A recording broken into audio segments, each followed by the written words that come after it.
So before we get to the fun part, let's state a fun fact. According to Forrester, the revenue impact from a 10% improvement in a company's customer service experience score can translate into more than $1 billion. In translation, what that means is that if you can do your job effectively, right? And I'm talking about creating a phenomenal, elite, great customer service experience, right? On the job. And then customer feedback after that. That can translate into over $1 billion, over $1 billion, over $1 billion, over $1 billion, $1 billion. That's great. I don't even call this chapter 9. I call this chapter the money maker. We're going to call this green. All right, so I got 6 questions that I need you guys to remember by the end of this video. If I don't teach you anything at all, I need you to remember these. Well, honestly, it's quite a lot to remember. But anyways, all right, whatever. I got open questions, probing questions, closed questions, alternative, leading, and direct. So the first type of question we're going to start with is a direct type of question. I am a direct person, so that is my favorite type. So here's the scenario. It is the holiday season, right? And you know everybody walking into your store is either coming for a gift for themselves or a gift for another. So they come into the store, and your first statement is, "Hi, how are you? Are we looking for a gift?" And if they aren't or they are, they'll either say, "Yes, I am," or they'll say, "No, I'm not."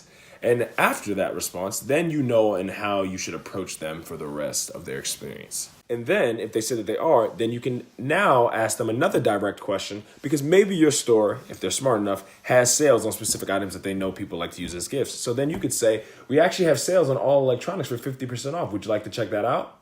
Direct. Next, we have a leading question. Now, leading questions typically are the type of questions that persuade or lead a customer to a certain way of thinking. And usually that certain way of thinking is yours. So now, I love leading questions. You probably like, "Yo, he love all these questions. Dude just trying to get an A." No, it's not the case. Leading questions are cool because when I used to work at Sundial, customers sometimes when they were hesitant in purchasing, they would say, "You know what, I'm just going to order that online." And I would respond to them very calmly and in a rhetorical manner. "Would you really like to miss out on these great and phenomenal promotions that we have in store today?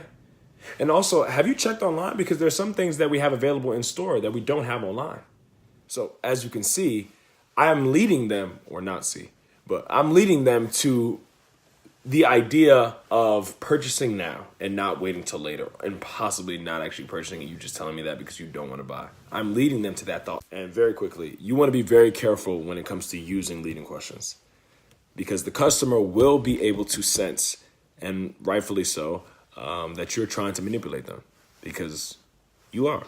So don't be cheesy with it. We have next alternative choice questions. And these questions are really good because really it's a win-win for you. Well, if you do it correctly, it will be a win-win. So as a saxophonist, this one actually comes the most into play for me, because sometimes customers, I will ask them, "Would you like for performance time to be an hour or 2 hours?" So if they say, "Azu, I would like for 1 hour of performance time," that means less time I got to be on stage. Oh, great. Then if they say, "Azu, I would like for 2 hours of performance time," that means, as you can obviously see, I am walking away with the win-win with the alternative choice question, because either way, they're going to pick something that benefits me. Now, close-ended, which is somewhat similar to direct, is another one of my favorite type of questions, because it's straight to the point and it makes the customer either say yes or no. "Would you like to take part in our promotional Christmas sale?" To help you understand that, I'll give you the opposite of a close-ended question. "How may I help you today?" See, that sometimes can elicit a negative response, because sometimes the customer doesn't want your help and they just want to look around. So why not ask a question that kind of will provide a specific answer? For our second to last question, we have probing. What I wrote for probing is that a probing question is a form of an open-ended question, but it's a follow-up and it's not as broad. So for an example, let's say we have a customer who's looking for shoes for his wife.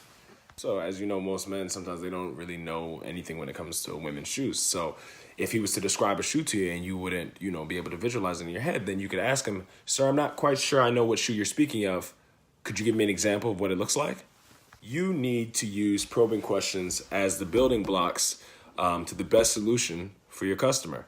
Customers love when you're specific to them and you don't just see them as many fish in the sea. So, okay, lastly, tired as heck, man. It's like 10 o'clock. Lastly, we have open-ended questions. And here's an example.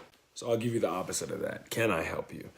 If you say, can I help you? That is a closed question. And that really just kind of only allows a yes or no, right? But if you say, how may I help you? That opens it up to different possible answers that they can give you and different ways that you could possibly help them. So we have reached the end of my project. I want to thank you guys for watching, and I want to send a very big thank you to Professor Hope for being a phenomenal professor the entire semester. You deserve a round of applause. Thanks a lot.